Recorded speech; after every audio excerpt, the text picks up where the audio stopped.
बिस्मिल्लाहिर्रहमानिर्रहीम। अस्सलामुअलैकुम वरहमतुल्लाहि वबरकातुहू। आज मैं फिर से आपके लिए एक नई और ख़ौफनाक कहानी लेकर आई हूँ। कहानी स्टार्ट करने से पहले नए आने वाले फ्रेंड से रिक्वेस्ट है कि वो मेरे चैनल मरियम कहानी हब को सब्सक्राइब करें और बेल नोटिफिकेशन को ऑन कर दें ताकि हमारी तमाम अपडेट्स आप तक पहुँचती रहें। ये बात तकरीबन 5 साल पुरानी है, जब एहसान नाम का एक लड़का उन दिनों नौकरी की तलाश में घूम रहा था। बहुत मुशक्क़तों के बाद उसे नौकरी मिल गई। जिस ऑफ़िस में वो काम करता था उसी ऑफ़िस में एक लड़की भी काम करती थी जिसका नाम काजल था। पहली नज़र में ही एहसान को उससे प्यार हो गया। काजल भी उसे पसंद करने लगी थी। दोनों में काफ़ी बातें होती और काफ़ी वक्त दोनों एक साथ बिताने लगे। धीरे धीरे उनके बीच इतना गहरा प्यार हो गया कि उन्होंने शादी करने का फ़ैसला कर लिया। काजल और एहसान दोनों ही यतीम थे। काजल के मम्मी पापा इस दुनिया में नहीं थे और एहसान के मम्मी पापा भी उसे 10 साल की उम्र में इस दुनिया को छोड़कर जा चुके थे। दोनों की ही तरफ से शादी की बात करने के लिए कोई नहीं था। दोनों एक दूसरे की शादी को लेकर बहुत खुश थे, लेकिन अल्लाह को शायद कुछ और ही मंजूर था। कुछ दिन बाद उन दोनों की ऑफ़िस में एक लड़की जॉब के लिए आई। उस लड़की का सिलेक्शन हो गया और बॉस ने उसे कल से ड्यूटी ज्वाइन करने के लिए कह दिया। उसका नाम सीमा था। धीरे धीरे सीमा काजल और एहसान की अच्छी दोस्त बन गई। वो तीनों एक दूसरे से अपने सुख और दुख की हर बातें शेयर करते। फिर एक दिन की बात है, काजल की तबीयत ख़राब हो गई। एहसान ने ऑफ़िस पहुंचकर काजल को फ़ोन किया कि तुम अभी तक ऑफ़िस क्यों नहीं आई। उसने बताया, मुझे बुखार हो गया है इसलिए मैं आज ऑफ़िस नहीं आ पाऊंगी। तो एहसान ने कहा, फिर मेरा दिल कैसे लगेगा, मैं भी घर चला जाता हूँ। अगर तुम यहाँ ऑफ़िस में नहीं होगी तो मेरा भी दिल काम करने में बिल्कुल नहीं लगेगा। फिर काजल ने कहा, तुम घर मत आओ, सीमा तो है ना वहाँ, तुम सीमा से बीच बीच में बात कर लेना। एहसान ने थोड़ा सा गुस्सा जाहिर करते हुए कहा, सीमा तो सीमा है ना, काजल तो नहीं है ना। काजल ने भी प्यार जताते हुए कहा, थोड़े दिन की बात है, हम शादी करेंगे तब काफ़ी छुट्टियां हो जाएंगी, प्लीज़ अभी तुम छुट्टी मत करो। होने वाली बीवी की बात नहीं मानोगे क्या तुम? कहते हुए काजल हंसने लगी। एहसान ने कहा, ठीक है बीवी जी, अब तो आपकी बात माननी ही पड़ेगी। दोनों शादी को लेकर काफ़ी खुश थे। दिल में ना जाने क्या क्या सोच रहे थे कि शादी के बाद ऐसा करेंगे वैसा करेंगे, लेकिन वो कहते हैं ना, सोची हुई बात कभी पूरी नहीं होती। जो आप सोचते हैं हमेशा उसका उल्टा ही होता है, और उन दोनों के साथ भी वैसा ही हुआ। एक दिन बॉस ने एहसान को अपने कैबिन में बुलाया और कहा, तुम्हें आज ही मुंबई जाना है, तुम्हारा जाना बहुत ज़रूरी है, नहीं गए तो हमारा बहुत नुकसान हो जाएगा। एहसान ने कहा, सर आप किसी और को भेज दीजिए, मुझे कुछ ज़रूरी काम है। फिर बॉस ने एहसान को प्रमोशन का लालच दिया और कहा कि अगर तुम मुंबई चले जाओगे तो तुम्हारा प्रमोशन पक्का। अब एहसान सोच में पड़ गया कि उधर काजल की तबीयत भी ख़राब है और इधर प्रमोशन, दोनों ही चीज़ें ज़रूरी हैं।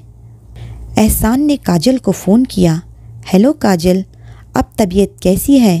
काजल ने कहा, पहले से आराम है पर अभी पूरी तरह से ठीक नहीं है, कमज़ोरी बहुत आ गई है।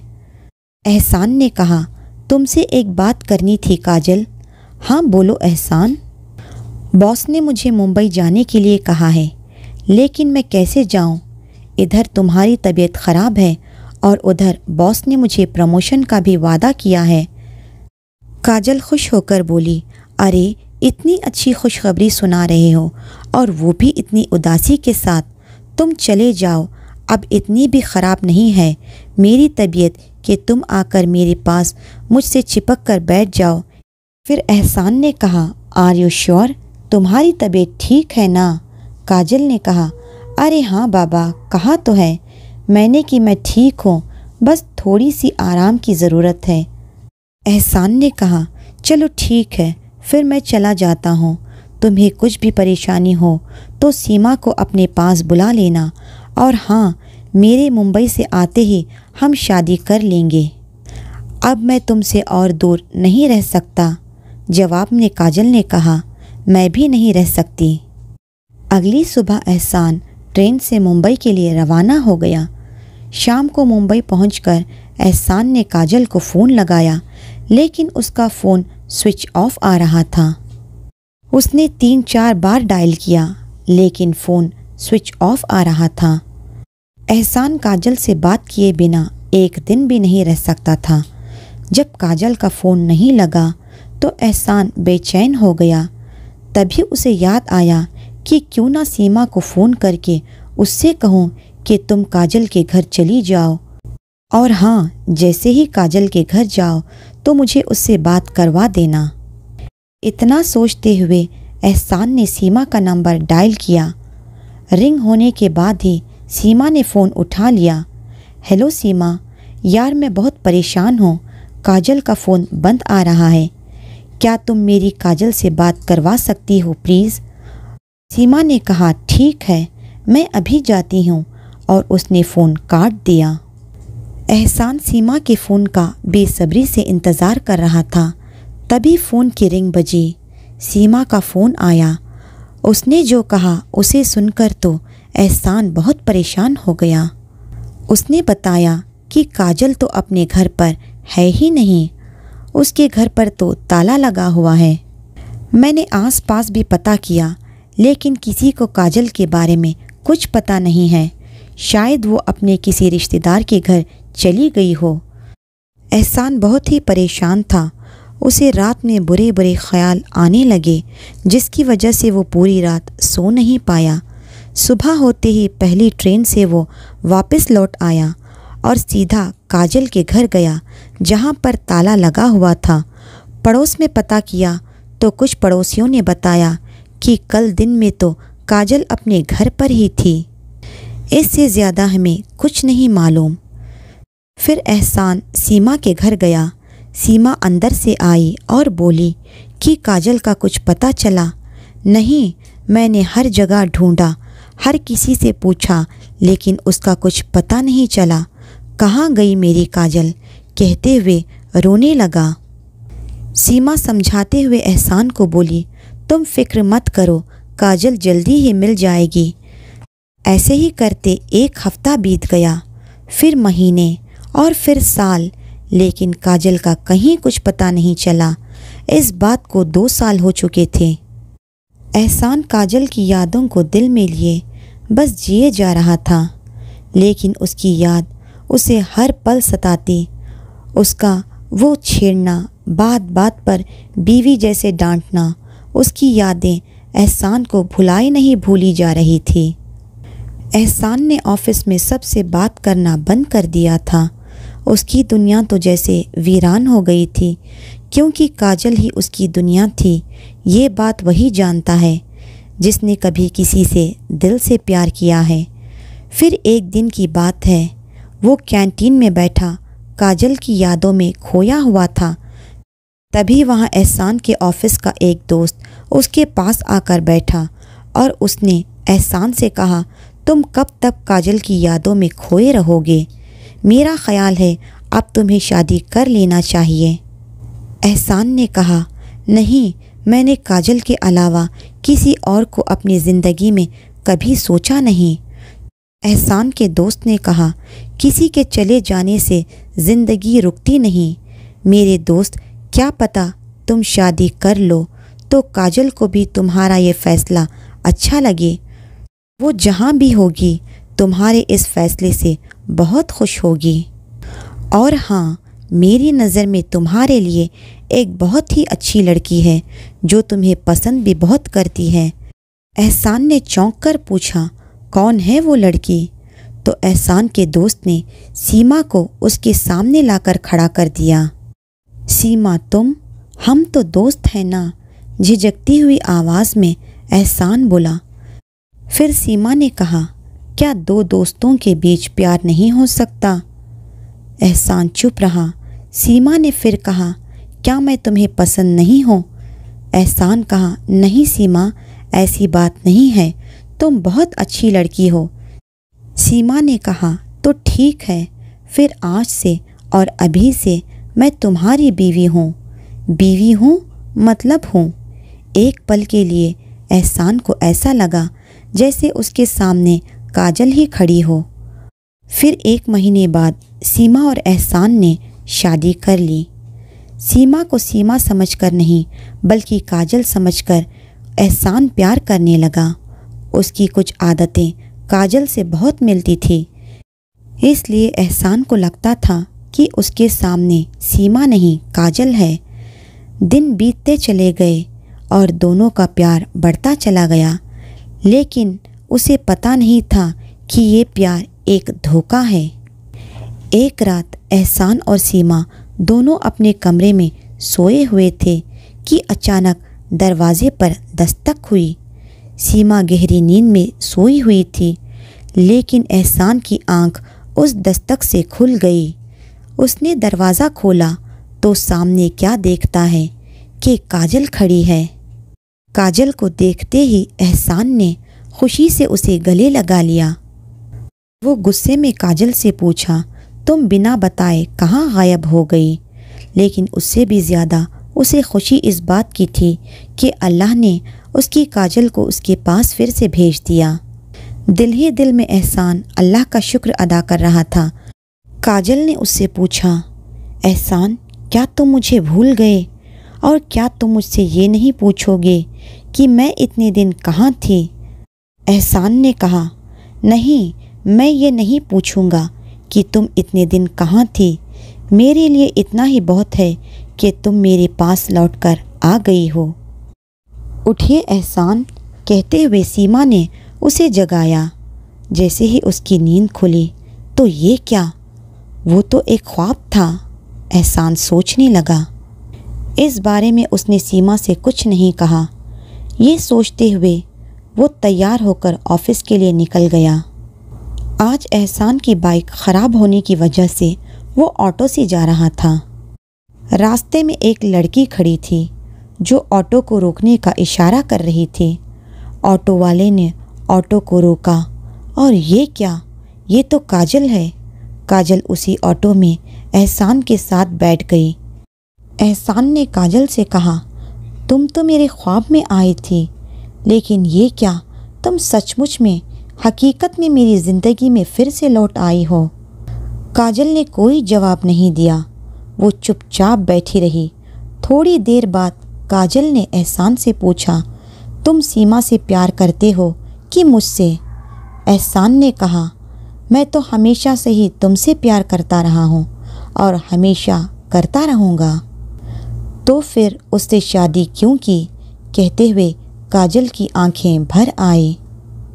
एहसान ऑफिस जा ही रहा था, लेकिन काजल की इस बात को सुनकर उसने ऑटो वाले को काजल के घर की तरफ ऑटो मोड़ने को कहा और काजल से कहा, चलो तुम्हारे घर पर चलकर तुम्हें इत्मीनान से सारी बात बताऊंगा।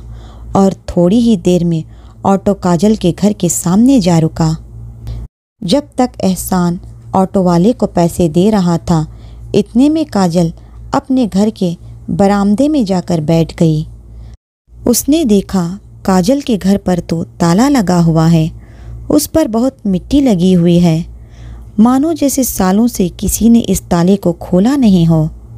उसने पूछा, काजल, तुम यहाँ की सफाई नहीं करती, देखो कितनी धूल मिट्टी लगी है। लाओ चाबी दो मुझे, मैं ताला खोलता हूँ।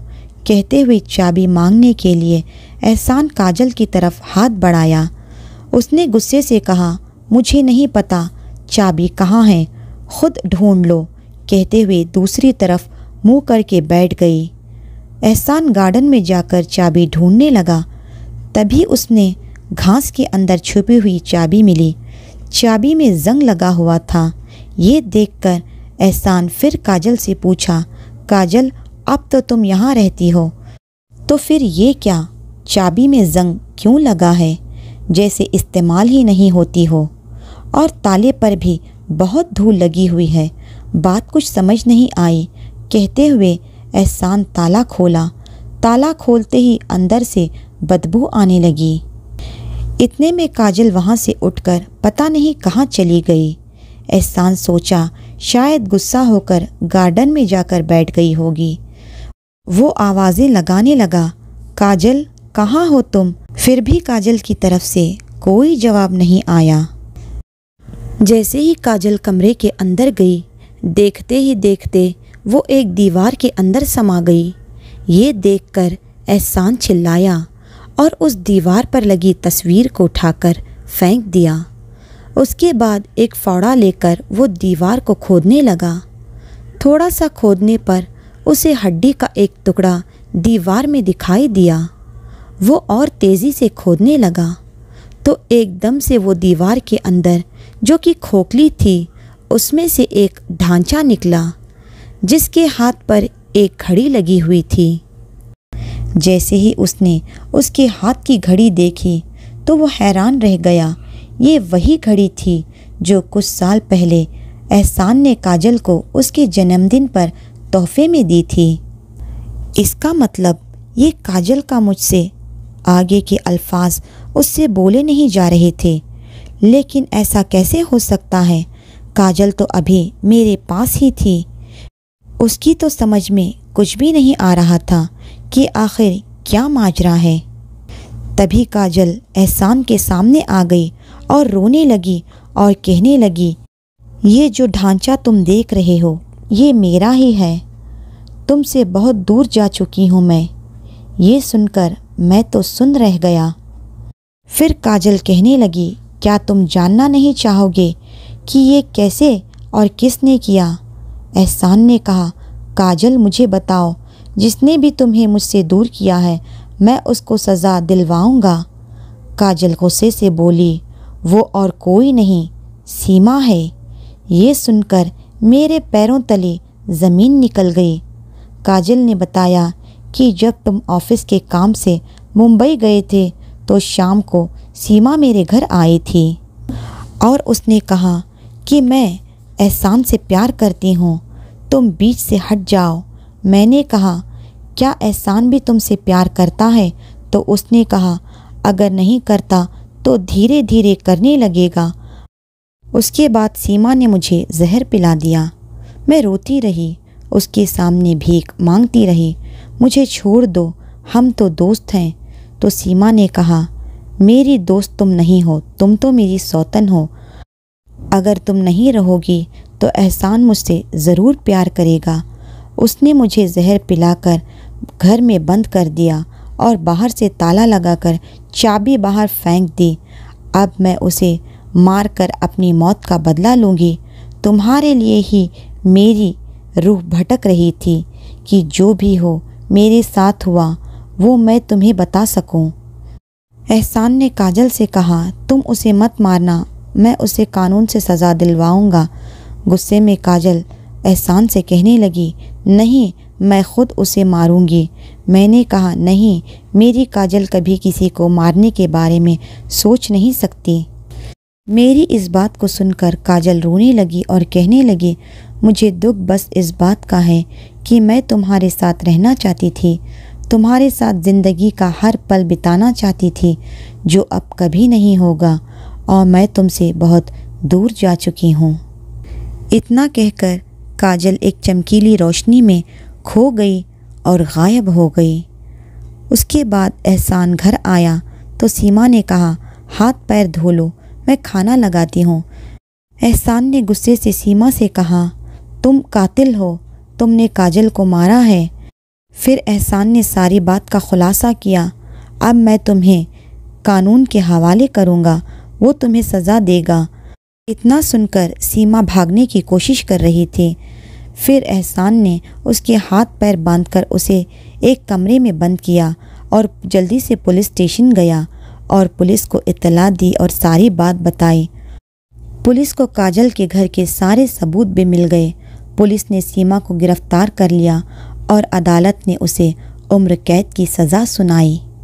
इस कहानी से हमें ये इल्म मिलता है कि इंसान को हमेशा अपने आसपास के लोगों से चौकन्ना रहना चाहिए, वरना कब कौन कैसे मिल जाए और हम परेशानी में पड़ जाएं, पता नहीं चलता। अपना और अपनों का ख्याल रखें। इंशाअल्लाह जल्द मिलते हैं एक नई स्टोरी के साथ।